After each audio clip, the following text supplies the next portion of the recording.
Okay.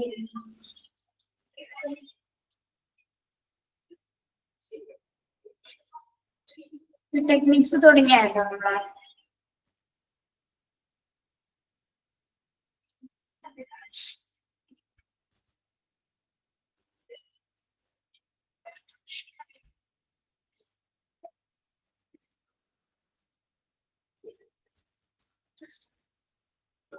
Chapter നമ്മൾ human resource management completed അല്ലല്ലോ. എടാ അവരെടുത്തോ?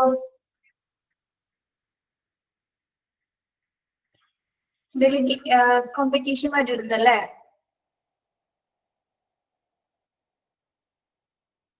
ട്രെയിനിങ് പ്രോഗ്രാമോ ഇടം വരെ എടുത്തിട്ടുള്ളോ?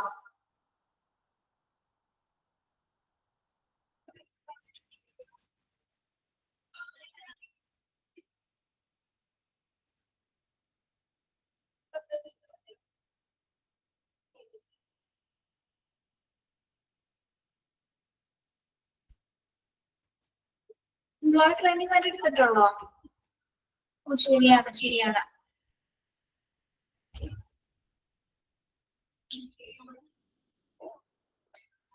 സ്റ്റെപ്സ് പറഞ്ഞല്ലേ? സ്റ്റെപ്സ് പറഞ്ഞു. അന്ന് ക്ലാസ് എടുക്കാൻ പറ്റിയില്ല, ഞങ്ങൾ ഓർത്തില്ല കേട്ടോ.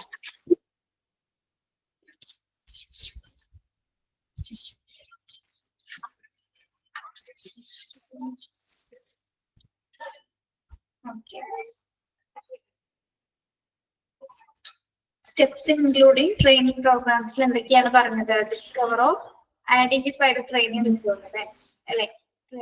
പരിശീലനത്തിന്റെ ആവശ്യകതകൾ എന്തൊക്കെയാണെന്ന് ആദ്യം തിരിച്ചറിയുക. Then to get ready for the job, ആ ജോബിനായിട്ട് തയ്യാറെടുക്കുക. Preparation of the learner, ആ ജോലിക്കായിട്ടുള്ള പ്രിപ്പറേഷൻസ് ചെയ്യുക. Then presentation of operations and knowledge. നാലാമത്തെ സ്റ്റെപ്പാണ് presentation of operations and knowledge.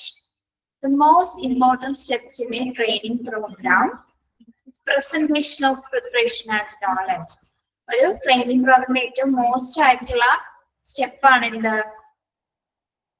presentation of preparation and knowledge അല്ലെ?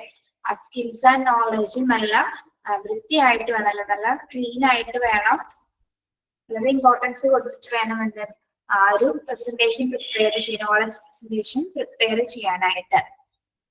Then the trainer should clearly tell, show, illustrate. എന്താണ് ആ train ചെയ്യുന്ന പരിശീലകൻ ആദ്യം എന്താണ്? ആദ്യം ക്ലിയർലി ടെൽ, നന്നായി പറഞ്ഞു കൊടുക്കും. Then show, അത് കാണിച്ചു കൊടുക്കും. Then illustrate, വരച്ചു കൊടുക്കാനാണെങ്കിൽ അത് വരച്ചു കൊടുക്കും. And question in order to put over the new knowledge and operations. അങ്ങനെ പറഞ്ഞും കാണിച്ചും ചെയ്തും കൊടുത്താൽ അവർക്ക് കൃത്യമായിട്ട് പരിശീലനങ്ങൾ കൊടുക്കുന്നത്. Okay. Learner should be told of the over the new knowledge and operations.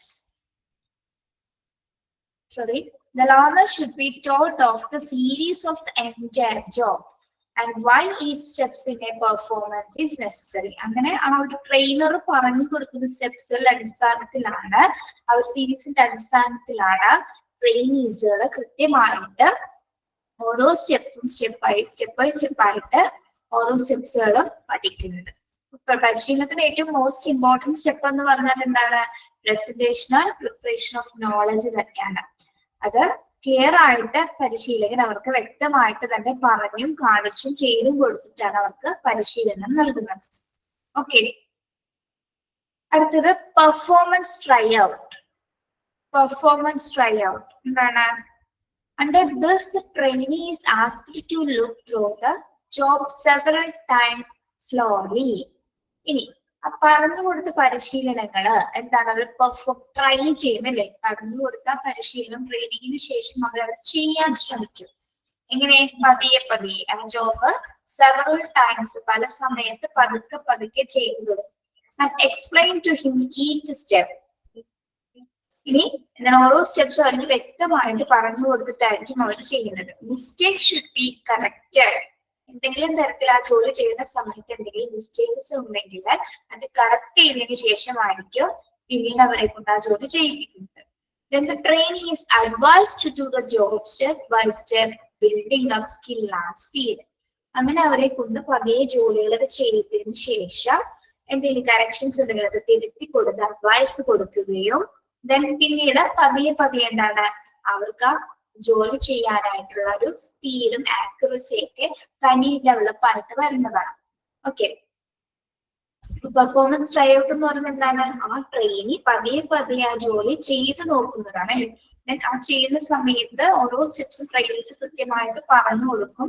എന്തെങ്കിലും മിസ്റ്റേക്സുകൾ ഉണ്ടെങ്കിൽ അത് കറക്റ്റ് ചെയ്ത് കൃത്യമായ അഡ്വൈസസ് കൊടുക്കും.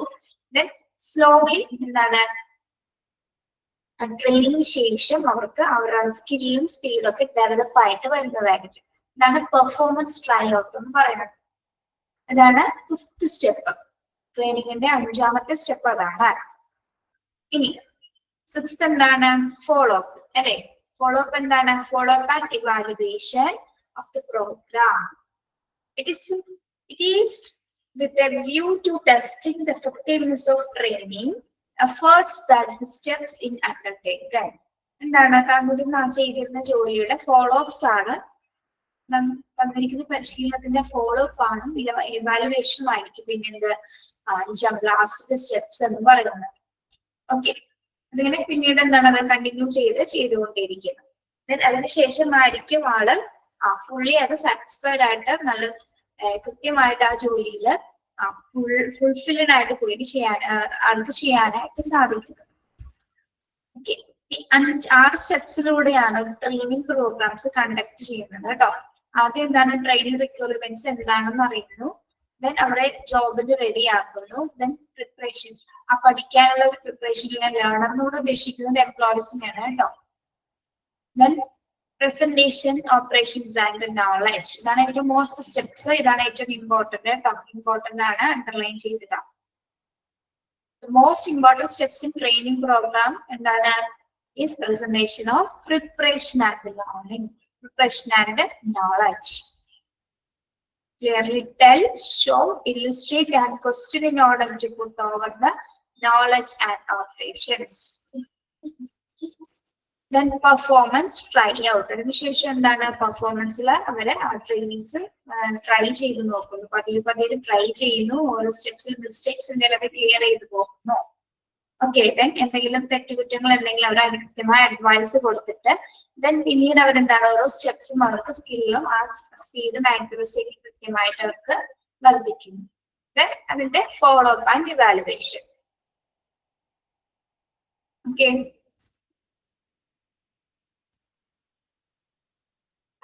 Next training methods and techniques.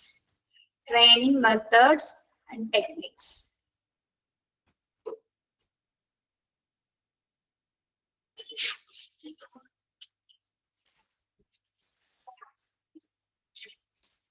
രണ്ട് ടൈപ്സ് ഓഫ് ട്രെയിനിങ് ഉണ്ട്. ഓൺ ദ ജോബ് ട്രെയിനിങ് ഉണ്ട്, ഓഫ് ദ ജോബ് ട്രെയിനിങ് ഉണ്ട് കേട്ടോ. ഓൺ ദ ജോബ് ട്രെയിനിങ് മെത്തേഡും ഉണ്ട്, ഓഫ് ദ ജോബ് ട്രെയിനിങ് മെത്തേഡും ഉണ്ട്. On the job training method OJT underline ചെയ്യാം. On the job training method അല്ലെങ്കിൽ on the job training OJT. The employees are trained on the job at their place of work using actual tools, equipment, documents used by employees when they are fully trained. എന്താണ് on the job training എന്ന് പറയുമ്പോൾ? അവരുടെ actual പ്ലേസിൽ അല്ലെ, അവരുടെ actual ആയിട്ടുള്ള പ്ലേസിൽ അവർക്ക് എല്ലാ ഫെസിലിറ്റീസും, അതായത് അവരുടെ ഉപയോഗിക്കുന്ന എല്ലാ ടൂൾസും എക്യുപ്മെന്റ്സും ഡോക്യുമെന്റ്സും ഒക്കെ യഥാർത്ഥത്തിൽ യൂസ് ചെയ്തുകൊണ്ട് തന്നെ അവർക്ക് പരിശീലനം കൊടുക്കുന്ന പരിപാടിയാണ് എന്ത്? ഓൺ ദ ജോബ് ട്രെയിനിങ് എന്ന് പറയുന്നത്. Employees R trained on the job at there places, അവരുടെ പ്ലേസസിൽ തന്നെ, അവരുടെ വർക്ക് പ്ലേസസിൽ തന്നെ ആക്ച്വൽ ആയിട്ടുള്ള ടൂൾസുകളും എക്യുപ്മെന്റ്സുകളും ഡോക്യുമെന്റ്സുകളും ഒക്കെ ഉപയോഗിച്ചുകൊണ്ടുള്ള ഫുള്ളി ട്രെയിൻ ചെയ്യുന്ന ഒരു പ്രോഗ്രാം, ഒരു മെത്തേഡാണ് എന്ത്? On the job training OJT. മനസ്സിലായോ? എന്താണ് ഓൺ ദ ജോബ് ട്രെയിനിങ് എന്ന് പറഞ്ഞാല്? ഓൺ ദ ജോബ് ട്രെയിനിങ് എന്താണ്?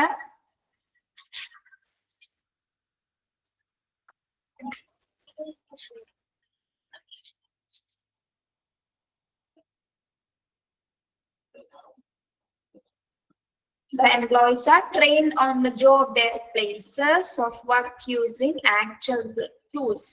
Actual ആയിട്ടുള്ള അല്ല അവരുടെ വർക്ക് പ്ലേസിലെ ആക്ച്വൽ ടൂൾസിലെ എക്യുപ്മെന്റ്സും ഡോക്യുമെന്റ്സും ഉപയോഗിച്ചിട്ട് എന്താണ് ട്രെയിൻ ചെയ്യുന്ന മെത്തേഡ് ആണത് ഓൺ ദ ജോബ് ട്രെയിനിങ് എന്ന് പറയുന്നത്. അവിടെ എല്ലാ എക്യുപ്മെന്റ്സും അവർക്ക് ഉപയോഗിക്കാനായിട്ട് ഉപയോഗിച്ചുകൊണ്ട് തന്നെ അവർക്ക് എന്താണ് വർക്ക് ചെയ്യാനായിട്ട് സാധിക്കും.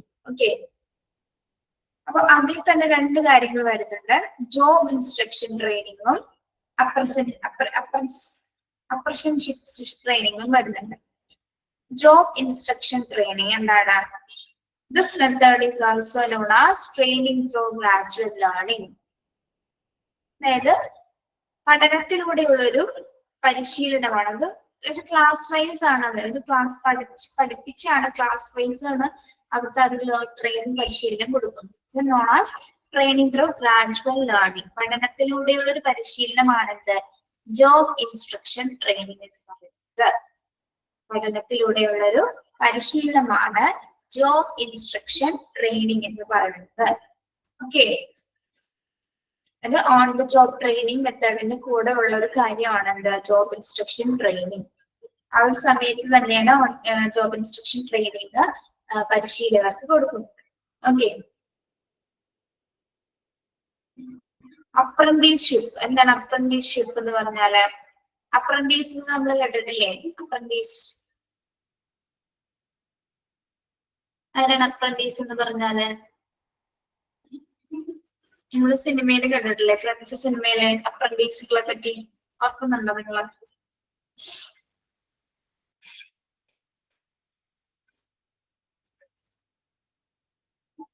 യെസ്, അവരതിൽ പറയുന്നത് അപ്രന്റീസ് ട്രെയിനികൾക്ക് എന്താണ് അങ്ങനെയുള്ളവർക്ക് ശമ്പളം ഇല്ലെന്നാണ് ആ സിനിമയിൽ പറയുന്നത് അല്ലെ? ആ സിനിമയിൽ തമാശക്ക് പറയുന്നതാണ്. കൊട്ടാരത്തിലേക്ക് പോകാം, പിന്നെ നമ്മുടെ ശമ്പളം ആര് നോക്കും? നമ്മളൊക്കെ അപ്രന്റീസ് ട്രെയിനികളല്ലേ എന്ന് പറയൂലേ? യെസ്, അത് ആ സിനിമയിൽ പറഞ്ഞത്. ഇവിടെ എങ്ങനെയാണ്? Person learning train from A skilled employer having agreed to work for a fixed period at a low wages. അല്ലെ? അതായത് കുറഞ്ഞ വേതനത്തില് നിശ്ചിത കാലയളവിലേക്ക് ജോലി ചെയ്യുന്ന ഒരു മെത്തേഡാണ് എന്ത് അപ്രന്റീസ്ഷിപ്പ് എന്ന് പറയുന്നത്. കുറഞ്ഞ വേതനത്തിൽ ഒരു നിശ്ചിത കാലയളവിലേക്ക് having agreed work for a fixed period at a low wages. Okay, person learning a trade from a skilled employer ആയിരിക്കും and having agreed to work for a fixed period at a low wages. കുറഞ്ഞ വേതനത്തില് നിശ്ചിത കാലത്തിലേക്ക് ജോലി ചെയ്യുന്ന ഒരു നിശ്ചയകാലത്തേക്കായിരിക്കും ഒരു law വേജസിലായിരിക്കും അവരവിടെ work ചെയ്യുന്നത്. Okay, അത് ഓൺ ദ ജോബ് ട്രെയിനിങ് സെക്ഷന്റെ കൂടെ തന്നെ വരുന്നതാണ് എന്ത് അപ്രന്റീസ്ഷിപ്പും job instruction training. Okay, clear ആണോ അത് രണ്ടും?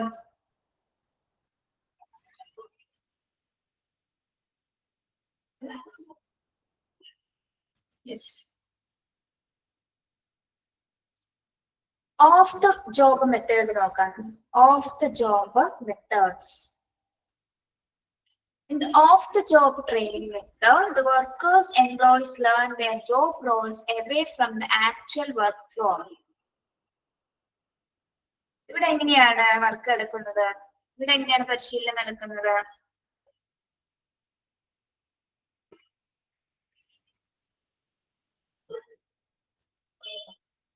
ഇവിടെ എങ്ങനെയാണ് വർക്ക് പരിശീലനം നടക്കുന്നത്? Workers' employees learn their job roles away from the actual work floor. യഥാർത്ഥ വർക്കിൽ നിന്നുമാണ് അവര് പരിശീലനം ലഭിക്കുന്നത്. ഇങ്ങനെയൊക്കെയാണ് ലെക്ചേഴ്സ് അല്ലെ, പ്രഭാഷണങ്ങൾ വഴി, ലെക്ചർ ക്ലാസ്സസ് വഴി. ദെൻ വെസ്റ്റുബിൾ ട്രെയിനിങ് വഴി. വെസ്റ്റുബിൾ ട്രെയിനിങ് എന്ന് പറഞ്ഞാൽ എന്താണ്? അതൊരു ക്ലാസ് റൂം ട്രെയിനിങ് ആണ്. അതിന്റെ പേരാണ് വെസ്റ്റുബിൾ ട്രെയിനിങ് എന്ന് പറയുന്നത് കേട്ടോ. അതൊരു ക്ലാസ് റൂം ട്രെയിനിങ് ആണ്. ഇതൊരു ക്ലാസ് റൂം പരിശീലനമാണ് vestibule training. It's a classroom training which is often done with the help of the equipment and machines which are identical with those in use in the place of work. അതായത് ജോലി സമയത്ത് ഉപയോഗിക്കുന്ന എല്ലാ ഉപകരണങ്ങളുമായി സാമ്യമുള്ള ഉപകരണങ്ങളും യന്ത്രങ്ങളും ആയിരിക്കുള്ള എവിടെ ആ വർക്ക് പ്ലേസസിൽ ഉണ്ടായിരിക്കുക. അപ്പൊ അതിന്റെ കൂടെ തന്നെയാണ് അവർക്ക് പരിശീലനം കൊടുക്കുന്നത്. ഓക്കെ, വെസ്റ്റിബ്യൂൾ ട്രെയിനിങ് എന്ന് പറഞ്ഞാൽ ക്ലാസ് റൂമിനകത്ത് വെച്ച് തന്നെ അവർക്ക് എല്ലാ എക്യുപ്മെന്റ്സും മെഷീൻസും തന്നെ ഉപയോഗിച്ചുകൊണ്ട് വർക്ക് ചെയ്യാൻ പറ്റുന്നതാണ് എന്താ വെസ്റ്റിബ്യൂൾ ട്രെയിനിങ് എന്ന് പറയുന്നത്. ക്ലാസ് റൂമിന്റെ അകത്ത് വെച്ച് തന്നെയാണ് പരിശീലനം നൽകുന്നത്. ഓക്കെ,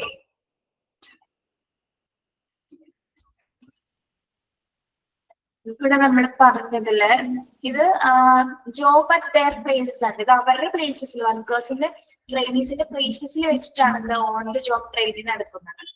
ഓഫ് ദ ജോബ് എന്ന് പറയുമ്പോൾ എന്താണ്, away from the actual work ഫ്ലോറിലാണ് കേട്ടോ, മാറിപ്പോവരുത്. കോൺഫറൻസസ് കൊടുക്കുന്നു. കോൺഫറൻസസുകൾ എന്താണ് അറിയാലോ, കോൺഫറൻസുകൾ എന്താണെന്ന് ട്രെയിനിങ് സമയത്തുള്ള കോൺഫറൻസസുകൾ, മീറ്റിംഗ്സുകൾ അല്ലെ, പ്രോഗ്രാംസുകളൊക്കെ ഉണ്ടായിരിക്കും. ദെൻ ഗ്രൂപ്പ് ഡിസ്കഷൻസ് ഉണ്ടായിരിക്കും. Then case studies, learning by doing. Case studies എന്താണ്, ചെയ്തുകൊണ്ട് പഠിക്കല് അല്ലെ, ഓരോ കേസ് എടുത്തിട്ട് അത് ചെയ്തുകൊണ്ട് പഠിക്കുക. കേസ് എന്ന് പറയുന്നത് ഓരോ വർക്കിനെയാണ് പറയുന്നത് കേട്ടോ. അത് ലേണിംഗ് ബൈ ഡൂയിങ് എന്ന് പറഞ്ഞാൽ എന്താണ്, ചെയ്തുകൊണ്ട് പഠിക്കുക. ഓക്കെ, നമ്മള് വർക്ക് പല പ്രാവശ്യം ചെയ്ത് അങ്ങോട്ട് കാര്യം പഠിക്കും. ആ ഒരു മെത്തേഡ് കൂടി അവിടെ, ആ ഒരു സ്റ്റെപ്പും കൂടി അവിടെ ഉണ്ടായിരിക്കും. എന്താണ്, കേസ് സ്റ്റഡി മെത്തേഡ് അല്ലെങ്കിൽ learning by doing. Okay,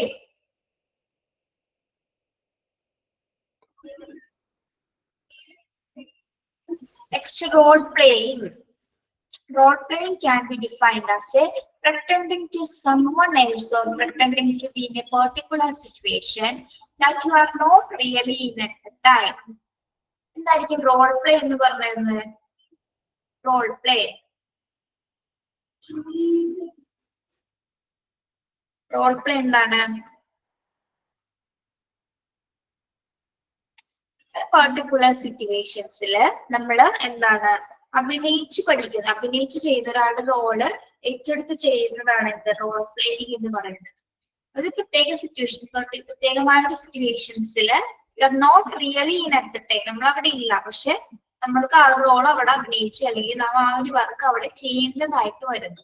okay, അപ്പൊ ആ ഒരു സിറ്റുവേഷൻസ് കൂടി, ആ ഒരു സ്റ്റെപ്പ് കൂടി അവിടെ പ്രൊവൈഡ് ചെയ്യുന്നുണ്ട്. ഏതില്, ഓഫ് ദ ജോബ് മെത്തേഡ്സിൽ നമ്മൾ ഒരു റോളും കൂടി ഏറ്റെടുത്ത് ചെയ്യേണ്ട ഒരു പെർട്ടിക്കുലർ ആയിട്ടുള്ള സിറ്റുവേഷൻസിൽ അങ്ങനെ ചെയ്യേണ്ടതായിട്ട് വരുന്നുണ്ട്. Okay, then programmed instruction. അടുത്ത സ്റ്റെപ്പാണ് എന്താ, പ്രോഗ്രാംഡ് ഇൻസ്ട്രക്ഷൻ.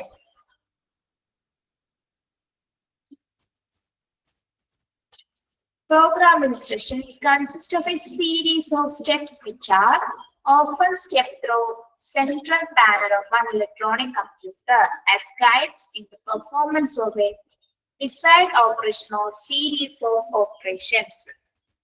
അതായത് പ്രോഗ്രാം ഇൻസ്ട്രക്ഷൻ പറഞ്ഞാൽ ബേസ്ഡ് ഓൺ ഇലക്ട്രോണിക് കമ്പ്യൂട്ടർ ആയിരിക്കും അല്ലെ. ഒരു കമ്പ്യൂട്ടറിന് ഗൈഡ് ചെയ്തിട്ട് കുറച്ച് കാര്യങ്ങൾ അല്ലെ, കുറച്ച് കാര്യങ്ങളില് കമ്പ്യൂട്ടറിന്റെ ഓപ്പറേഷൻസ് വെച്ചിട്ട് നമ്മള് കുറെ ഇൻസ്ട്രക്ഷൻസുകൾ, അതായത്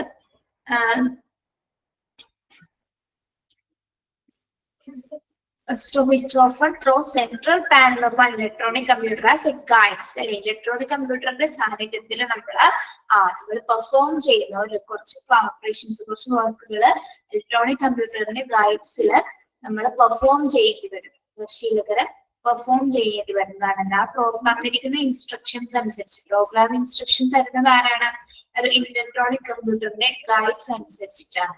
ഓക്കെ, അപ്പൊ അത്തരം കാര്യങ്ങളും അത്തരം സീരീസ് ഓപ്പറേഷൻസ് ഒക്കെ ആ ഒരു പീരീഡിൽ ഓഫ് ദ ജോബ് ട്രെയിനിങ്ങിലെ ഭാഗമായിട്ട് നടക്കുന്ന ഒന്ന് തന്നെയാണ്. Okay,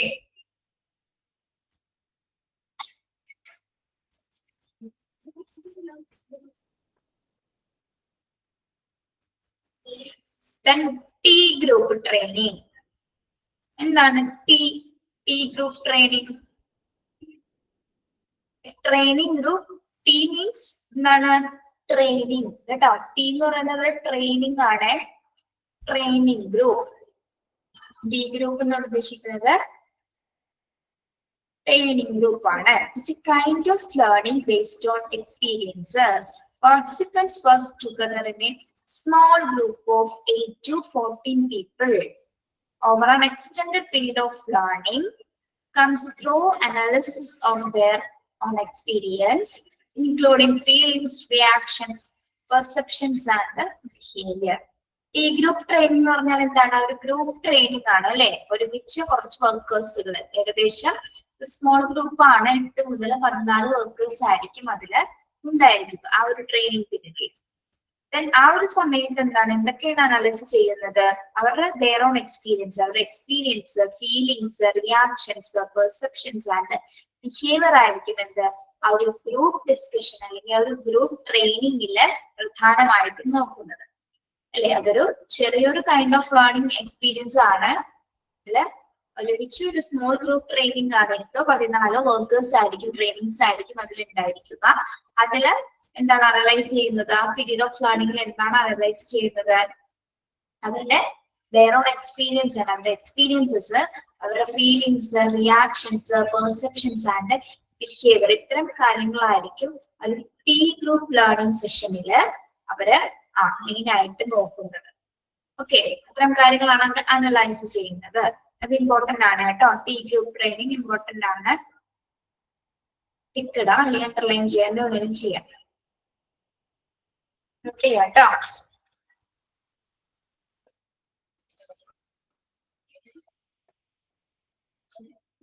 ഉറങ്ങുവാണോ?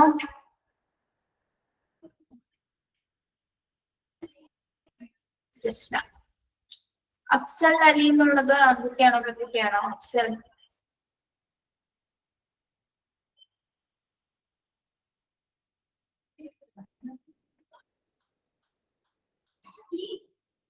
Hasina. Okay,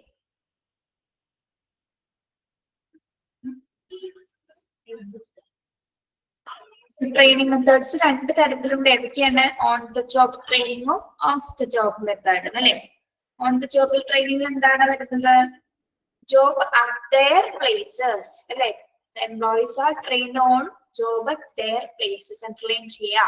Work using actual tools, equipments, documents used by employees when they are fully trained.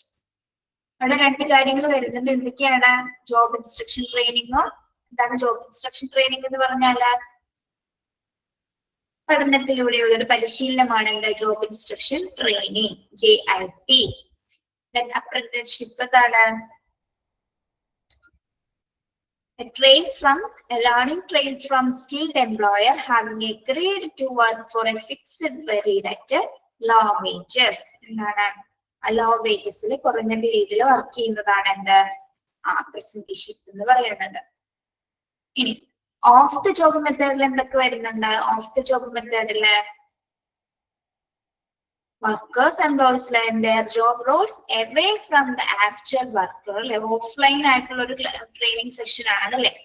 Offline session ആണിത്. അവിടെ എന്തൊക്കെ ഉണ്ടായിരിക്കും?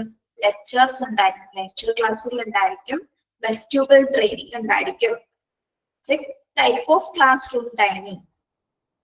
നമ്മുടെ ആക്ച്വൽ ആയിട്ടുള്ള എക്യുപ്മെന്റ്സും മെഷീൻസും ഒക്കെ ഉപയോഗിച്ചുകൊണ്ട് അവർക്ക് അവരുടെ വർക്ക് പ്ലേസിൽ അവർക്ക് ചെയ്യാനായിട്ടുള്ള സാധിക്കുന്ന ഒന്നാണ് എന്ത്? വെസ്റ്റുബിൾ ട്രെയിനിങ്. കോൺഫറൻസുകൾ ഉണ്ടായിരിക്കും, ഗ്രൂപ്പ് ഡിസ്കഷൻസ് ഉണ്ടായിരിക്കും, case studies, role playing, programming instructions. നിങ്ങൾ മെയിൻ ഹെഡിങ്സ് പഠിച്ചു നോക്കുക. ഈ ടി ഗ്രൂപ്പിന്റെ മാത്രം ഫുള്ളായിട്ട് പഠിക്കണം കേട്ടോ. ട്രെയിനിങ് ഗ്രൂപ്പിന്റെ മാത്രം ഫുള്ളായിട്ട് പഠിക്കുക. Group training sessions, small group training ആണ്. 40 പീപ്പിൾസ് ആയിരിക്കും ഇതിലുണ്ടായിരിക്കുക. അവിടെ അനാലിസിസ് ചെയ്യുന്നത് അവരുടെ എക്സ്പീരിയൻസും റിയാക്ഷൻസും പെർസെപ്ഷൻസും ബിഹേവിയറും ഒക്കെ ആയിരിക്കും അവിടെ അനലൈസ് ചെയ്യുന്നത്. ക്ലിയർ ആണോ? Training methods and techniques clear ആണോ?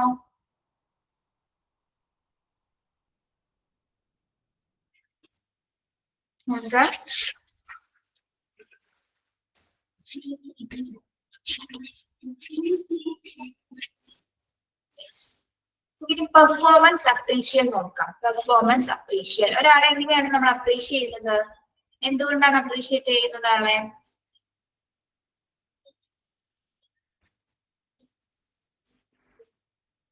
അവിടെ പെർഫോമൻസ് അനുസരിച്ചിട്ട് അല്ലേ? Yes, very good. അവിടെ പെർഫോമൻസ് അനുസരിച്ചിട്ടുണ്ട്. Performance appreciation is a Appraisal is the process of estimating an employee's performance of a job in terms of its requirements. Underline ചെയ്യാട്ടോ ഒരാളുടെ ആ ഒരു ട്രെയിനിങ് പീരീഡിൽ ആൾ ചെയ്യുന്ന ആളുടെ വർക്കിനനുസരിച്ചിട്ടാണ് നമ്മൾ ആ ആളെ അപ്രീഷിയേറ്റ് ചെയ്യുന്നത്. പെർഫോമൻസിന്റെ അടിസ്ഥാനത്തിലാണ് ആൾക്ക് നമ്മൾ അപ്രീഷിയേറ്റ് കൊടുക്കുന്നത്. പെർഫോമൻസ് ഇവാലുവേഷൻ പ്രോസസ് ഇൻക്ലൂഡ്, അതായത് ആളുടെ പെർഫോമൻസിന്റെ അടിസ്ഥാനത്തിൽ അയാൾ എങ്ങനെയാണ് നമ്മൾ ഇവാലുവേറ്റ് ചെയ്യുന്നത്, എങ്ങനെയാണ് അയാൾക്ക് ഒരു പെർഫോമൻസ് അപ്രീഷിയേറ്റ് നമ്മൾ കൊടുക്കുന്നത്. എങ്ങനെയായിരിക്കും? എസ്റ്റാബ്ലിഷ് പെർഫോമൻസ് സ്റ്റാൻഡേർഡ്സ്, അതായത് കൃത്യമായ പ്രകടന മാനദണ്ഡങ്ങൾ ഉണ്ടായിരിക്കും. ഇന്ന സ്റ്റാൻഡേർഡുകൾ അനുസരിച്ചിട്ടായിരിക്കണം ആള് ബിഹേവ് ചെയ്യുന്നത് അല്ലെങ്കിൽ വർക്ക് ചെയ്യുന്നത് എന്നുമായി ബന്ധപ്പെട്ട് കുറച്ച് സ്റ്റാൻഡേർഡ് മാനദണ്ഡങ്ങൾ ഉണ്ടായിരിക്കും അല്ലെ. അതിനനുസരിച്ചിട്ട് അത് ഓരോന്നും നോക്കിയിട്ടായിരിക്കും ആളെ വിലയിരുത്തപ്പെടുന്നത്. സെക്കൻഡ് വൺ എന്താണ്? Convey performance expectation to employees. എന്താണ്? അതായത് പ്രകടന പ്രതീക്ഷകൾ ജീവനക്കാരെ അറിയിക്കുക. അതായത് ഒരു കമ്പനിക്ക് ഓരോ എക്സ്പെക്ടേഷൻസ് ഉണ്ടായിരിക്കും. തന്റെ എംപ്ലോയീസ് ഇങ്ങനെ വർക്ക് ചെയ്യണം, ഇങ്ങനെ ഹോസ്പിറ്റലിൽ ഇങ്ങനെ വർക്ക് ചെയ്യണം, ഇന്ന കാര്യങ്ങൾ അവർ എക്സ്പെക്ട് ചെയ്തിട്ടുണ്ട്. ആ എക്സ്പെക്ടേഷൻസിനെ കുറിച്ചിട്ട് എംപ്ലോയീസിനോട് എന്താണ് കൺവേ ചെയ്ത് കൊടുക്കും, അത് പറഞ്ഞു കൊടുക്കുന്നതായിരിക്കും. അതിനനുസരിച്ച് അവര് പെർഫോം ചെയ്യുന്നുണ്ടോ എന്ന് നോക്കും. Okay, measure real performance. Measure real performance എന്താണ്? അവര് റിയൽ ആയിട്ടുള്ള പെർഫോമൻസ് അളക്കുന്നില്ല, അത് അളന്ന് നോക്കുന്നു, എങ്ങനെയാണ് അത് പെർഫോം ചെയ്യുന്നുണ്ടോ എന്ന് വിലയിരുത്തപ്പെടുന്നു അല്ലെങ്കിൽ മെഷർ ചെയ്യപ്പെടുന്നു. കമ്പയർ ആക്ച്വൽ പെർഫോമൻസ് വിത്ത് സ്റ്റാൻഡേർഡ്സ്. എന്താണ്? അതിന്റെ പെർഫോമൻസ് ആ നേരത്തെ തന്നിരിക്കുന്ന സ്റ്റാൻഡേർഡ്സ് ഉള്ള മാനദണ്ഡങ്ങൾ അനുസരിച്ചിട്ട് വിലയിരുത്തപ്പെടുന്നു, കമ്പയർ ചെയ്യപ്പെടുന്നു. എന്നായിട്ട് അവര് തന്നിരിക്കുന്ന മാനദണ്ഡങ്ങൾക്ക് അനുസരിച്ച് അവർ പെർഫോം ചെയ്യുന്നുണ്ടോ എന്ന് വ്യക്തമായിട്ട് എന്താണ് കമ്പയർ ചെയ്യപ്പെടുന്നു. അവിടെ ഇങ്ങനെ ഇങ്ങനെ ബിഹേവ് ചെയ്യുന്നുണ്ട്, ഇവിടെ ഇങ്ങനെ വർക്ക് ചെയ്യുന്നുണ്ടോ എന്നുള്ള രീതിയിൽ അവര് ആ മാനദണ്ഡങ്ങൾ അനുസരിച്ചിട്ട് അത് ചെക്ക് ചെയ്യുന്നു, കമ്പയർ ചെയ്യുന്നു കേട്ടോ. Then discuss the appreciate with the employee. Discuss the appreciate with the employees. എന്താണ്? എംപ്ലോയീസുമായിട്ട് ഒരു വിലയിരുത്തൽ ചർച്ച നടത്തുന്നു അല്ലെ. അവർ അപ്രീഷിയേഷനുമായി ബന്ധപ്പെട്ട ഒരു വിലയിരുത്തൽ ചർച്ച ആരുമായിട്ട് നടത്തുന്നു? എംപ്ലോയീസുമായിട്ട് നടത്തപ്പെടുന്നു. If necessary, begin corrective actions. എന്തെങ്കിലും തരത്തിലുള്ള തിരുത്തൽ നടപടികൾ ഉണ്ടെങ്കിൽ, കറക്ഷൻസ് എന്തെങ്കിലും ആയിട്ടുണ്ടെങ്കിൽ എത്രയും പെട്ടെന്ന് തന്നെ എന്താണ് അത് കറക്റ്റ് ചെയ്തതിനു ശേഷമായിരിക്കും ആൾക്ക് ഒരു പെർഫോമൻസ് അപ്രീഷ്യല് ഇവാലുവേറ്റ് ചെയ്ത് കൊടുക്കുന്നത്. ഒരാളുടെ പെർഫോമൻസ് അളക്കുക തന്നെ നോക്കുന്ന ഇവാലുവേറ്റ് ചെയ്യുന്ന കുറച്ച് കാര്യങ്ങളാണ് നമ്മളിപ്പോ പറഞ്ഞത്. എന്തൊക്കെയാണ്? അതിനൊരു പെർഫോമൻസ് സ്റ്റാൻഡേർഡ് ഉണ്ടായിരിക്കും അല്ലെ, കുറച്ച് മാനദണ്ഡങ്ങളുടെ അടിസ്ഥാനത്തിലായിരിക്കും ആളെ അളന്നു നോക്കുന്നത്. ആ കമ്പനിയുടെ അല്ലെങ്കിൽ ഹോസ്പിറ്റലിലെ എന്താണെങ്കിലൊക്കെ അതിന്റെ എന്താണ് അവരുടെ എക്സ്പെക്ടേഷൻസ് അവരുടെ എംപ്ലോയീസിനോട് പറഞ്ഞു കൊടുക്കും. ഇങ്ങനെയായിരിക്കണം നിങ്ങൾ ആ ജീവനക്കാരെ ഇന്ന സ്ഥാപനത്തിൽ വർക്ക് ചെയ്യേണ്ടത്, അത് പറഞ്ഞു കൊടുക്കുന്നതായിരിക്കും. അതുപോലെ ചെയ്യുന്നുണ്ടോ എന്ന് നോക്കും. മെഷർ റിയൽ പെർഫോമൻസ് പറഞ്ഞു കൊടുത്തതിന് ശേഷം അവരെ പെർഫോം ചെയ്യുന്നത് റിയൽ ആയിട്ടാണോ എന്നുള്ളത് ചെക്ക് ചെയ്യുന്നു. ദെൻ കമ്പയർ ആക്ച്വൽ പെർഫോമൻസ് വിത്ത് സ്റ്റാൻഡേർഡ്സ്. തന്നിരിക്കുന്ന സ്റ്റാൻഡേർഡ്സുകൾ അനുസരിച്ചിട്ട്, നിയമാവലികൾ അനുസരിച്ചിട്ട് ആള് പെർഫോം ചെയ്യുന്നുണ്ടോ എന്നത് കമ്പയർ ചെയ്ത് നോക്കുന്നു. Then discuss the appraisal with employees. എന്താണ്? എംപ്ലോയിയുമായിട്ട് ഒരു വിലയിരുത്തൽ ചർച്ച അല്ലെ, ഒരു വിലയിരുത്തൽ ചർച്ച നടത്തപ്പെടുന്നു. ദെൻ ഏതെങ്കിലും തരത്തിലുള്ള കറക്ഷൻസ് ഉണ്ടെങ്കിൽ അതിന് കൃത്യമായിട്ടുള്ള ആക്ഷൻസ് എടുത്ത് തിരുത്തൽ നടപടികൾ ആരംഭിക്കും. അങ്ങനെയാണ് ഒരാൾക്ക് പെർഫോമൻസ് അപ്രീഷ്യൽ കൊടുക്കുന്നത്. ഓക്കെ, ആളുടെ പെർഫോമൻസ് അനുസരിച്ചിട്ടാണ് അപ്രീഷിയേഷൻ കൊടുക്കുന്നത്. ഓക്കെ, ക്ലിയർ ആണോ? പെർഫോമൻസ് അപ്രീഷിയേറ്റ് ക്ലിയർ ആണോ?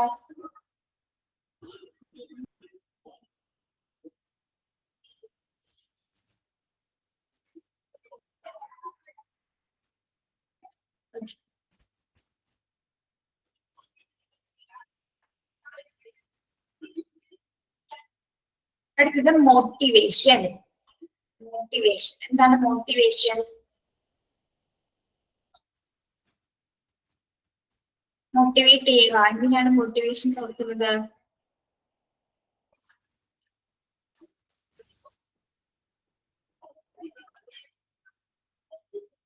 പ്രചോദനം കൊടുക്കുക അല്ലെ.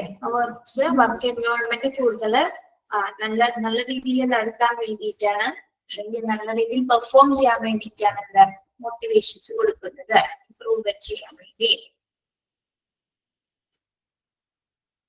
The goals of individuals and the organization can be attained through persuading workers toward productive performance, called motivational process.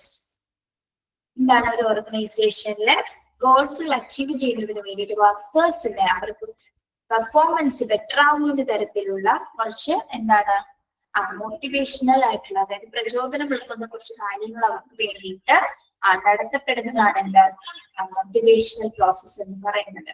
It attracts, begins action and also acts as a factor in the continuation of activity until objectives can be attained. എന്താണ് എങ്ങനെയായിരിക്കും motivation കൊടുക്കുന്നത്? Attracts, begin actions and also acts A factor in the continuation activity. ഇത് തുടക്കം മുതൽ എന്താണ് അവർ ചെയ്യുന്ന ഏതെങ്കിലും action ആയിക്കോട്ടെ, ടാസ്കുകളായിക്കോട്ടെ, അവർക്കൊരു കണ്ടിന്യൂഷൻ കിട്ടുന്നത് എന്താണ് അവർ കൃത്യമായ രീതിയിൽ മോട്ടിവേറ്റ് ചെയ്തിട്ടുണ്ടെങ്കിൽ എംപ്ലോയീസിനെ കൂടുതൽ പ്രചോദനം കൊടുത്താൽ മാത്രം അവർക്കൊരു താല്പര്യം ഉണ്ടായിരിക്കുള്ളൂ, ഇൻട്രസ്റ്റ് ഉണ്ടായിരിക്കുള്ളൂ വർക്ക് ചെയ്യാനായിട്ട്.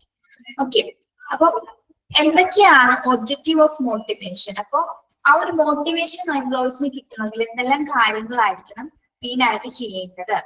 നമുക്ക് ഇതൊന്ന് നോക്കിയാലോ. ഒബ്ജക്റ്റീവ് മോട്ടിവേഷൻ എന്താണ്? അപ്പോ പ്രചോദനത്തിന്റെ പ്രധാനപ്പെട്ട ഒബ്ജക്റ്റീവ്സുകൾ എന്തൊക്കെയാണ്? It is the purpose of motivation to create conditions in which people are willing to work with passion, initiate, interest and enthusiasm with a high personal and group moral satisfaction, with a sense of responsibility, loyalty and discipline, and with the pride and confidence in a most coherent manner. അതായത് ഒരു conditions അനുസരിച്ചിട്ട് അവര് ആ work willing ആയിട്ട് അവരുടെ passions അനുസരിച്ച് ചെയ്യണമെങ്കിലും, initiative അനുസരിച്ച് ചെയ്യണമെങ്കിലും, ഇൻട്രസ്റ്റ്, എൻത്യൂസിയാസം, അവരുടെ താല്പര്യം, പിന്നെന്താണ് മോറൽ സാറ്റിസ്ഫാക്ഷൻ, സ്വന്തമായിട്ട് ആ വർക്ക് ചെയ്യാനുള്ള സാറ്റിസ്ഫാക്ഷൻ കിട്ടണം, ആ ഒരു സെൻസ് ഓഫ് റെസ്പോൺസിബിലിറ്റി, ഉത്തരവാദിത്തം ചെയ്ത് തീർക്കുന്ന ഒരു റെസ്പോൺസിബിലിറ്റി ആൾക്ക് ഉണ്ടായിരിക്കണം. പിന്നെ ആൾ ലോയൽ ആയിരിക്കണം, ഡിസിപ്ലിൻഡ് ആയിരിക്കണം, കോൺഫിഡന്റ് ആയിരിക്കണം. ഇതിനൊക്കെ എന്താണ് അത്തരത്തില് കോൺഫിഡന്റ് ആവണമെങ്കിൽ അവർക്ക് എന്താണ് ഇഫക്റ്റീവ് ആയിട്ട് ആ ഓർഗനൈസേഷനിൽ നിന്ന് മോട്ടിവേഷൻ ലഭിച്ചിരിക്കണം അല്ലെ. Motivation techniques are to be pursued employed growth. ഒരു എംപ്ലോയീസിനെ മോട്ടിവേറ്റ് ചെയ്താൽ മാത്രമേ അവർ എങ്ങനെയൊക്കെ വർക്ക് ചെയ്യുള്ളൂ, അവർക്ക് ഇൻട്രസ്റ്റ് ഉണ്ടായിരിക്കുള്ളൂ, വർക്ക് ചെയ്യാൻ ഇൻട്രസ്റ്റ് ഉണ്ടായിരിക്കുള്ളൂ, ദെൻ മോറൽ സാറ്റിസ്ഫാക്ഷൻ ഉണ്ടായിരിക്കും, പാഷൻ ഉണ്ടായിരിക്കും, ഇനീഷ്യേറ്റീവ് ഉണ്ടായിരിക്കും, ഒരു സെൻസ് ഓഫ് റെസ്പോൺസിബിലിറ്റി ആയിരിക്കും, അവർ ലോയൽ ആയിരിക്കും, ഡിസിപ്ലിൻഡ് ആയിരിക്കും അല്ലെ. എല്ലാ തരത്തിലും അവർ വളരെ കോൺഫിഡന്റ് ആയിരിക്കും. മോട്ടിവേഷന്റെ ഏറ്റവും ഇമ്പോർട്ടന്റ് എന്ന് പറഞ്ഞ ആള് കോൺഫിഡന്റ് ആയിരിക്കും. അവരുടെ കോൺഫിഡന്റ് ആക്കി നിർത്തിയാൽ മാത്രമേ നമുക്ക് ആ ഒരു ഓർഗനൈസേഷനിലെ വർക്ക്സ് കംപ്ലീറ്റഡ് ആയിട്ട് അപൂർവമായിട്ട് ചെയ്തു തീർക്കാനായിട്ട് സാധിക്കും. അപ്പൊ അങ്ങനെ നോക്കുകയാണെങ്കിൽ മോട്ടിവേഷൻ കൊടുക്കുമ്പോൾ ഒരു വർക്ക് മാത്രമല്ല, ആ പേഴ്സന്റെ ഗ്രോത്തും കൂടിയാണ്, പേഴ്സണൽ ഗ്രോത്ത് കൂടിയാണ് അവർ ഡെവലപ്പ് ചെയ്യുന്നത്. എംപ്ലോയീസിന്റെ വർക്കുകൾ മാത്രമല്ല, അവിടെ മോട്ടിവേഷൻ പ്രചോദനം കൊടുക്കുന്ന സമയത്ത് അവർക്ക് പേഴ്സണലി അവർക്ക് കോൺഫിഡൻസ് ആണ് ഉണ്ടാവുന്നത്. അല്ല, അവർക്ക് കോൺഫിഡൻസ് ഉണ്ടായാൽ മാത്രമല്ല അവർക്ക് നല്ല പൂർത്തിയായിട്ട് ചെയ്യാൻ പറ്റൂ. ഓക്കെ, അപ്പൊ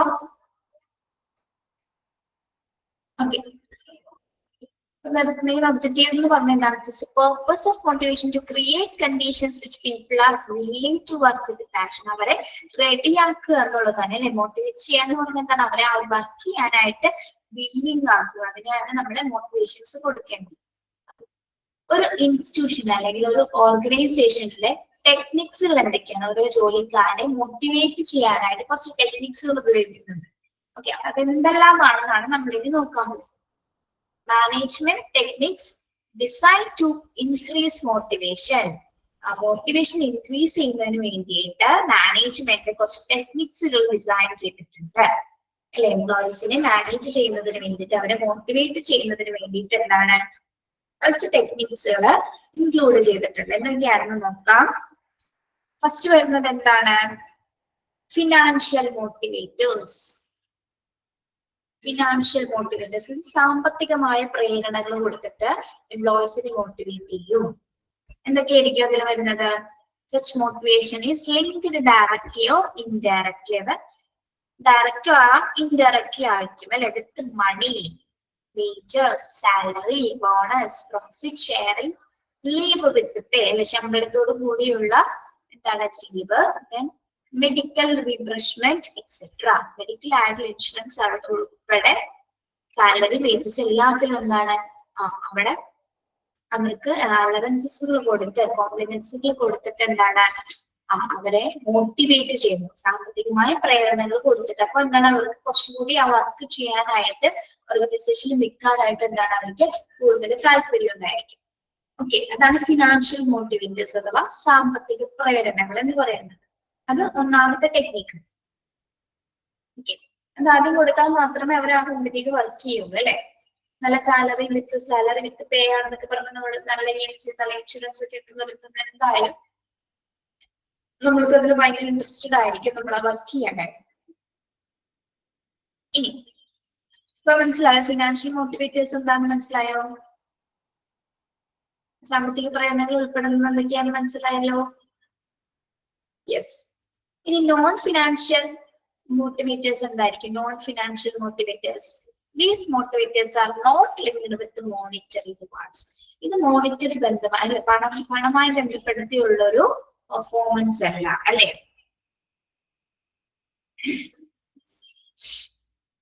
ഇവിടെ എന്താണ്? അപ്രീഷ്യൽ പ്രൈസ് ആൻഡ് പ്രസ്റ്റീജ് ആണ് ഇവിടെ വരുന്നത്. അപ്രീഷ്യൽ പ്രൈസ് ആൻഡ് പ്രസ്റ്റീജസ് ആണ് ഇവിടെ വരുന്നത്. നോൺ ഫിനാൻഷ്യൽ മോട്ടിവേറ്റേഴ്സില് എന്താണ്? പണം കൊടുത്തുള്ള ഒരു പരിപാടിയല്ല അല്ലെ, പണമോ മറ്റ് അലവൻസസുകളോ കൊടുത്തിട്ടല്ല. ഇവിടെ അപ്രീഷ്യൽ പ്രൈസ് ആൻഡ് പ്രസ്റ്റീജ് എന്ന് പറഞ്ഞതാണ്, അതായത് ആളുടെ ആ ഒരു പ്രസ്റ്റീജസും ആ ഒരു എന്താണ് വിലയിരുത്തൽ പ്രക്രിയയുമാണ്. അവരുടെ അവരെ അഭിനന്ദിക്കുക, എന്ത് വർക്ക് ചെയ്താലും അവരുടെ ഫസ്റ്റ് തന്നെ എന്താണ് അന്ന് അപ്രീഷിയേറ്റ് ചെയ്യുക എന്നതാണ് എന്റെ നോൺ ഫിനാൻഷ്യൽ മോട്ടിവേറ്റേഴ്സിലെ ആദ്യത്തെ ടെക്നിക്ക് എന്ന് പറയുന്നത്. ഓക്കെ, സാമ്പത്തികേതര പ്രേരണകളാണ് കേട്ടോ. നോൺ ഫിനാൻഷ്യൽ മോട്ടിവേറ്റേഴ്സ് ആണ് സാമ്പത്തികേതര പ്രേരണകൾ, പണം കൊടുത്തല്ലാതെയുള്ള കാര്യങ്ങളാണ്. അത് ഒരുപാട് കാര്യങ്ങൾ വരുന്നുണ്ട്, ഒരുപാട് ടെക്നിക്സ് അതിൽ ഉൾപ്പെടുന്നുണ്ട് കേട്ടോ. നോൺ ഫിനാൻഷ്യൽ മോട്ടിവേറ്റേഴ്സിൽ ഫസ്റ്റ് വരുന്നത് appraisal prize and prestige. Second one എന്താണ്? Status and pride. Status and pride. Management often satisfy these needs by establishing status symbols and restrictions in the organization by supplying costly furniture, carpets on floor, pictures on the wall, and personal assistant, etc. Status and pride എന്ന് പറയുമ്പോൾ ഒരു ജോലി സ്ഥാപനത്തിൽ അവരുടെ ജോലിക്ക് നിൽക്കുന്ന സമയത്ത് എന്താണ് അവരുടെ ആ ഒരു റൂം ഫെസിലിറ്റി തന്നെ നല്ല സിംബൽസുകള്, നല്ല സിംബൽസുകൾ അല്ലെ, ഓർഗനൈസേഷൻ നല്ല സിംബൽസ്, ദെൻ കോസ്റ്റ്ലി ആയിട്ടുള്ള ഫർണിച്ചറുകൾ, ടേബിള്, ഫർണിച്ചർ, ചെയർ, ഇങ്ങനെ കറങ്ങുന്ന കസേരയൊക്കെ, ദെൻ കാർപ്പറ്റ്സുകള്, floor, pictures on the wall അല്ലെ, നല്ല രീതിയിലുള്ള പിക്ചേഴ്സുകള്, ഒരു പേഴ്സണൽ അസിസ്റ്റന്റിനെയും കൂടി കൊടുത്തു കഴിഞ്ഞാൽ എന്താണ് നമ്മൾ ഭയങ്കരമായിട്ട് മോട്ടിവേറ്റഡ് ആവും അല്ലെ. നമ്മൾക്ക് കുറച്ചും കൂടി എന്താണ് നല്ല ഫെസിലിറ്റിയിലാണ് ഞാൻ വർക്ക് ചെയ്യുന്നത്, എനിക്ക് പേഴ്സണൽ അസിസ്റ്റന്റ് ഉണ്ട്, എന്റെ കാര്യങ്ങളൊക്കെ കൃത്യമായി ചെയ്യാനായിട്ട് ഒരു അസിസ്റ്റന്റ് കൂടി എന്റെ കൂടെ ഉണ്ടെന്ന് പറയുമ്പോൾ നമുക്ക് എന്താണ് കുറച്ചുകൂടി ആ വർക്കിൽ കുറച്ചുകൂടി കോൺഫിഡൻസ് കിട്ടും. ഇരിക്കുന്ന റൂമിൽ തന്നെ ഭയങ്കര കോൺഫിഡൻസ് ആണ് അല്ലെ. നല്ല കോസ്റ്റ്ലി ആയിട്ട് ഫർണിച്ചേഴ്സും നല്ല വാൾപേപ്പേഴ്സ് ഒക്കെ ആയിട്ട് ഭയങ്കര സെറ്റപ്പ് ആയിരിക്കും അല്ലെ. നല്ല സ്റ്റാറ്റസ് ആൻഡ് പ്രൈഡ്, നമുക്ക് ഭയങ്കര അഭിമാനത്തോടെ അവിടെ വർക്ക് ചെയ്യാൻ സാധിച്ചു. അത് എന്തിനാ അങ്ങനെ കൊടുക്കുന്നത്? അതൊരു മാനേജ്മെന്റ് ടെക്നിക്കാണ്. ആളെ മോട്ടിവേറ്റ് ചെയ്യാൻ വേണ്ടിയിട്ട് ആൾക്കാരെ ഓർഗനൈസേഷൻ കൊടുക്കുന്ന ഒരു ടെക്നിക്കാണ് എന്താ സ്റ്റാറ്റസ് ആൻഡ് പ്രൈഡ് എന്ന് പറയുന്ന ഈ ഇത്തരം സംഭവങ്ങൾ. ഓക്കെ, ഒരു നല്ല ഒരു പൊസിഷൻസ്, പേഴ്സണൽ അസിസ്റ്റൻസ്, ഫർണിച്ചേഴ്സ്, മറ്റ് സാമഗ്രികളെല്ലാം ഉൾപ്പെടുത്തിക്കൊണ്ട് അവരെ അതിനുള്ളിൽ ഇരുത്തുന്നത് എന്താണ്? അത് ടെക്നിക്കാണ്. അത് കൂടുതൽ മോട്ടിവേഷൻ കിട്ടാൻ വേണ്ടിയിട്ടാണ് കേട്ടോ. ഓക്കെ, മനസ്സിലായോ status and pride?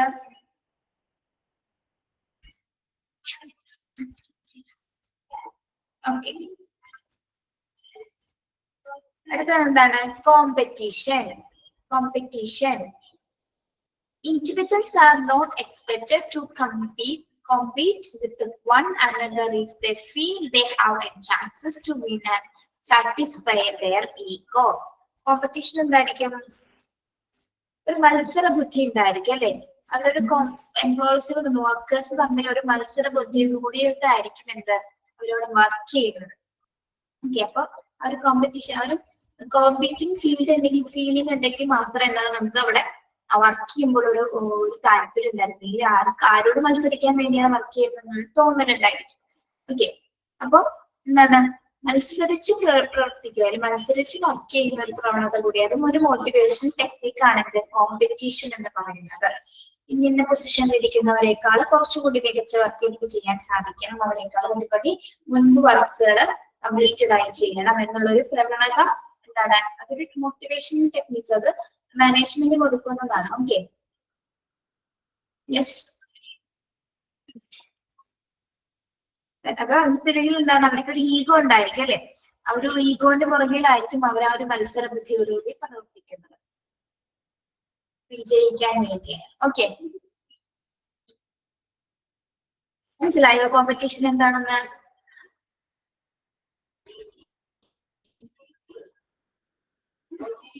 Yes,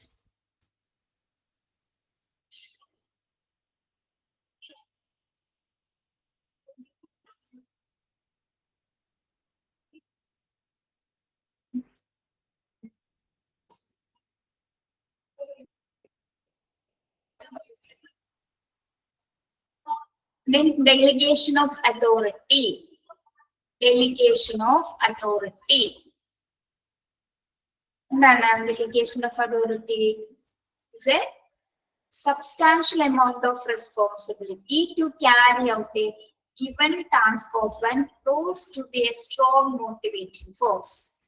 Delegation of authority എന്ന് പറഞ്ഞാൽ എന്താണ്? amount of responsibility, കുറച്ച് റെസ്പോൺസിബിലിറ്റി അവർക്ക് വീതിച്ചു കൊടുക്കുന്നത് അല്ലെ?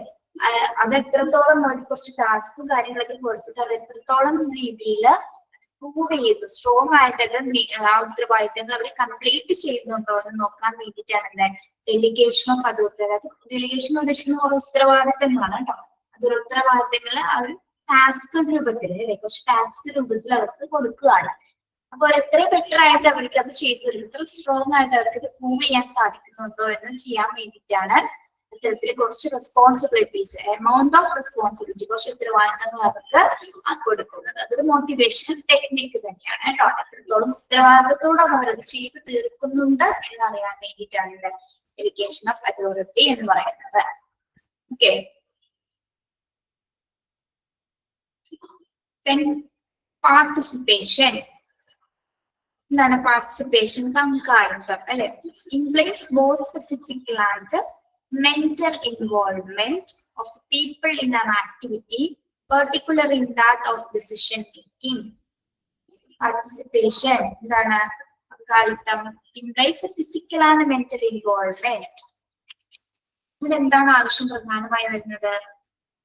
ഒരു പ്രവർത്തനത്തിൽ പ്രത്യേകിച്ച് തീരുമാനമെടുക്കുന്ന ആളുകളുടെ എന്താണ് ശാരീരികവും മാനസികവുമായിട്ടുള്ളൊരു ശാരീരികവും മാനസികമായിട്ടുള്ള ഒരു പങ്കാളിത്തമായിരിക്കണം അവിടെ ഉണ്ടായിരിക്കേണ്ടത് അല്ലെ? പാർട്ടിസിപ്പേഷൻ എന്ന് പറയുന്നത് വെറുതെ ഒരു വർക്കേഴ്സ് അവിടെ പാർട്ടിസിപ്പേറ്റ് ചെയ്ത കാര്യമില്ല അല്ലെ? നമുക്ക് ഫിസിക്കലി മെന്റലി ഇൻവോൾവ് ചെയ്യാൻ സാധിക്കുന്ന തരത്തിലായിരിക്കണം അവിടെ പാർട്ടിസിപ്പേറ്റ് ചെയ്യേണ്ടത്. ഓക്കെ, എങ്കിൽ മാത്രമേ തീരുമാനങ്ങളൊക്കെ എടുക്കുവാനായിട്ട് നല്ല രീതിയിൽ സാധിക്കുകയുള്ളൂ. Okay, participation implies the physical and mental involvement of people in an activity, particularly in that of decision making. Okay. Then job enlargement. Another techniques are the job enlargement. തൊഴിൽ വിപുലീകരണം. തൊഴിൽ വിപുലീകരണം എല്ലാവരും ക്ലാസ്സിൽ നിന്ന് പോയിക്കൊണ്ടിരിക്കുകയാണോ? 23 പേരായി ക്ലാസ്സിൽ കയറാത്ത നിങ്ങള്?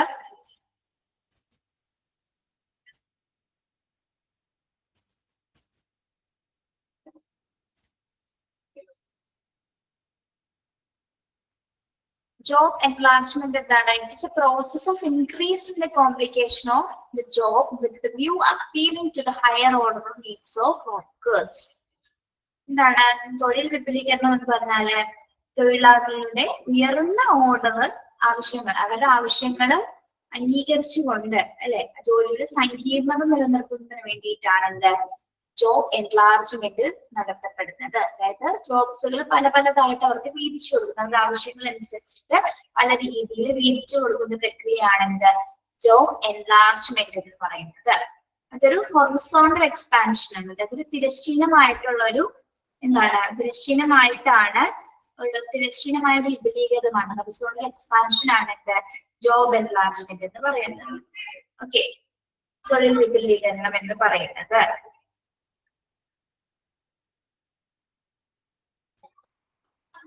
It's a process of increase in the complication of the job within new view to appealing to the higher order needs of workers. അതായത് തൊഴിലാളികളുടെ ആവശ്യങ്ങൾ അനുസരിച്ചിട്ട് ജോലിയുടെ സങ്കീർണത വർദ്ധിപ്പിക്കുന്നു എന്ന് തന്നെയാണ് എന്ത് ജോബ് എൻലാർജ്മെന്റ്. അത് എന്താണ് തിരശ്ചീനമായിട്ടുള്ള ഒരു ജോലി വിപുലീകരണമാണ്, തൊഴിൽ വിപുലീകരണമാണ് എന്ത് ജോബ് എൻലാർജ്മെന്റ് എന്ന് പറയുന്നത്. Okay, then job rotation. എന്താണ് job rotation?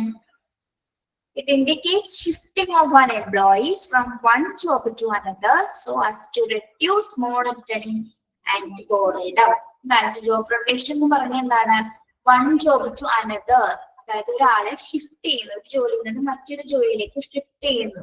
എന്ത് റെഡ്യൂസ് ചെയ്യുന്നതിന് വേണ്ടി ആളുടെ monotony and boredom. ആൾക്ക് ചിലപ്പോ ഒരു ഏകത്വവും ഒരു വിരസതയും ഉണ്ടായിരിക്കാം അല്ലെ, ഒരു താല്പര്യപൂർവ്വം ഉണ്ടെങ്കിൽ ബോറടിക്കുന്ന സംവിധാനങ്ങളൊക്കെ ഉണ്ടെങ്കിൽ ആളെ ഒന്ന് ഷിഫ്റ്റ് ചെയ്യുന്നു. അതൊരു മോട്ടിവേഷണൽ ടെക്നിക്സ് ആണ്. ആ ഇരിക്കുന്ന ജോലിയിൽ തന്നെ ആൾക്ക് ചിലപ്പോൾ പറ്റുന്നില്ലായിരിക്കും, അപ്പൊ നെക്സ്റ്റ് ഒരു പൊസിഷൻസിലേക്കോ അല്ലെങ്കിൽ കുറച്ചുകൂടി ഫ്രീ ആയിട്ട് ചെയ്യാൻ പറ്റുന്ന രീതിയിലേക്ക് ആളെ ഷിഫ്റ്റ് ചെയ്യുന്നതാണ് ജോബ് റൊട്ടേഷൻ എന്ന് പറയുന്നത്.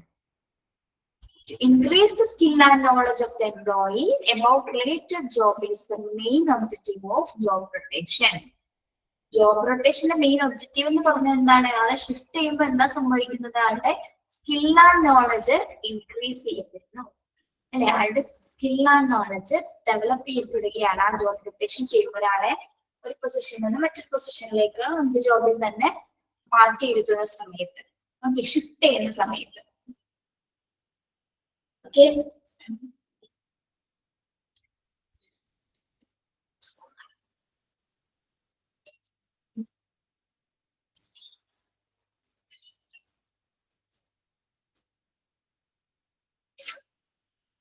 ഇത്ര മതിയില്ലേ? ഫ്രീയുമായിരുന്നു.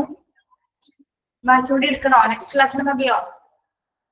എല്ലാവരും പോയി, 10-22 പേരുള്ളൂ ഇനി.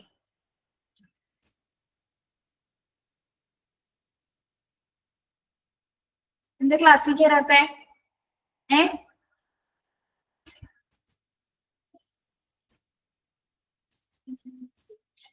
ക്ലാസ്സിൽ കയറില്ലെന്നാണെങ്കിൽ പിന്നെ ക്ലാസ് വെക്കാതിരിക്കുന്നതല്ലേ നല്ലത്. നിങ്ങളുടെ എന്തൊക്കെ സമയങ്ങളിൽ എന്തിനാ കൂട്ടുകാരോട് കയറാൻ പറയണോ കേട്ടോ, ഗ്രൂപ്പൊക്കെ ഉണ്ടായിരിക്കുമല്ലോ.